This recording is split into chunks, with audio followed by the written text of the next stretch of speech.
Mbote na bino bandeko peuple congolais nyonso ya mboka pe peuple congolais o nyonso aza libanda ya mboka na bosani te pe peuple ya SADC et tous les Africains partout dans le monde. Ngai wa bino Kulutu Magellan. Boyebi bien que dernièrement na salaka émission tant que tozwaka de ya ndeko na biso Venant Molube.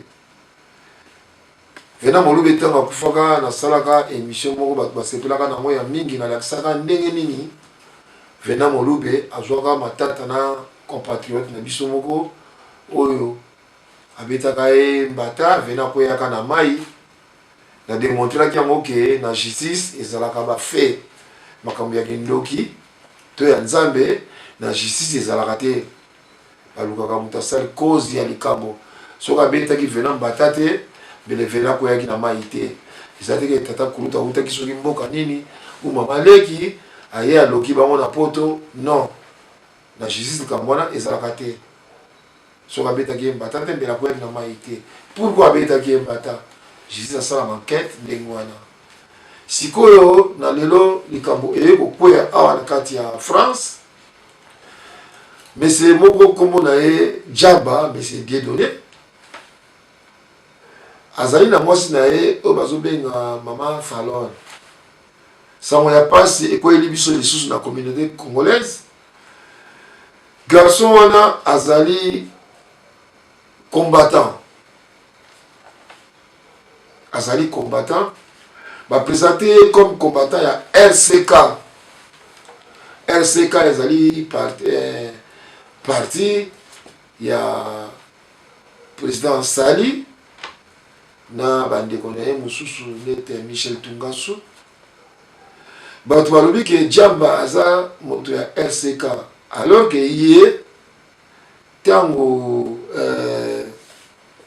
monsieur Chibala ki awa na Paris bango na ba papier volcan bakendaka kotala monsieur Chibala oyo azosala rôle ya premier ministre na Congo Kinshasa alors que bakombata balingaka mpenza kokota kozala en contact te na bato oyo bazogouverner pendant l'occupation lokola bapays étranger baoccupa Congo alors ba RCK balingaka kutu contact na bato wana te et depuis contact wana ya Jamba na monsieur Chibala bato ya RCK bazaka so en contact na ba Jamba te donc Jamba Dieudonné aza lisusu moto ya RCK te ndenge bautaki koloba na binongo na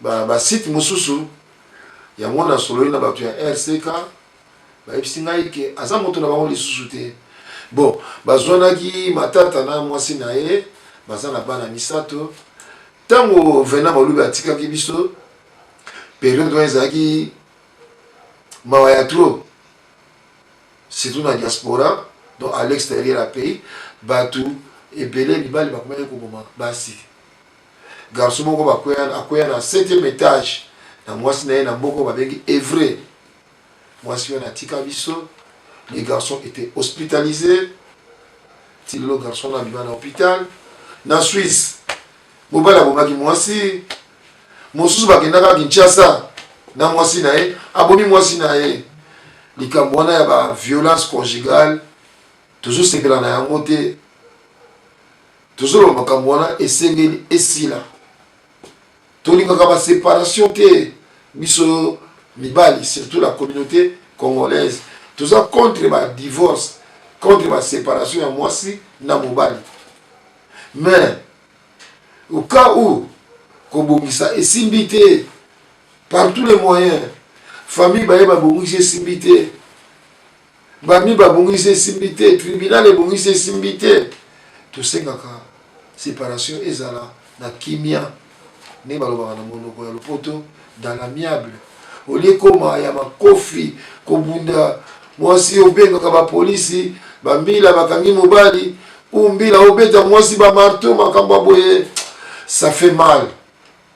Alors monsieur Jamba abeti mwasi na ye mabe est-il que na ba marteau? Non, la femme elle est malade. Azui ba blessure makasi aza hospitalisé et le monsieur il est maintenant incarcéré azali kokangama na boloko. Donc toyaki mpona kopesa kaka baprécision ke garçon wana azali su moto ya RCK te asi alongwa e kobeta se te koreexplike na peuple congolais et peuple africain totika makambo ya kobundaka na couple, totika makambo ya koswanaka oyo ezotindaka ebobundaka même dans la milieu entre nous les Congolais, entre parenthèses. Biso na biso totika koswana kobundaka. Avant-hier nasalaki émission na mwana ya modogo. Comme on a Robi de l'or. Robi yango bien la SAP, ce n'est pas la délinquance. Au lati na mbaza pona plaisir na yo moko. Bato bazotala yo. Ba sepela ndenge la ba ebongisi yo. Mais ça eloko ya kobundaka te kokoma koswana ka. Totika makambo wana. Nako préféré botala ndenge moko Maman Fallon a explicité, donc a expliqué clairement ndenge nini makambo wana ebandaki na mobali na ye ti lelo ekoma na niveau ya bitumba. Andeko totika makambo ya bitumba. Tout comme dans notre pays, nous avons des besoins de la paix. Paix ezaka kitoko. Otambola na kimia, liberté paix ezaka kitoko. Otambola 2h, 3h du matin. Donc tout kimia ezala na biso paso partout dans le monde. Bolanda Maman Fallon toujours na parti sango ya Congo oyo ya ndeko na biso Edino Bilengi. À la prochaine occasion. Asali le côté. Nakoka pe ko imaginer te que cause on a intention un jour salanga boy. Eleki kaka ndemo lobi yo totiki bana na classe. Tozongai na ndako. Nazaki na chambre ya kulala na pe mandambo. Pendant que nalalaki nde abando bitanga marto na kingo. Nde na ekolamuka na baluki. Enchaîné yango na étranglement. Nasenyaki mingi. Vertige esalaki nga mpe makasi. Nazaki vraiment mourante. Mais soki lelo boye awa mpe ozoko interview nga nazoloba eza na nkolo ya Nzambe nde nazoloba. Nazoloba na bacombattant bango baza bato bazobundela mboka, bazobundela 8 millions de morts na este kuna. Ndenge bandeko bamama na biso baya na biso ya basi bazokufa na ba arme blanche na ba machete na ba marteau. Mais komona moto oyo azobundela mboka ye moko azoboma mwasi na ye na marteau. Naboteli efi bana misato. Naza mpe ndeko na ye congolaise. Naki koloba ke eza inadmissible ndenge bafrançais balobaka.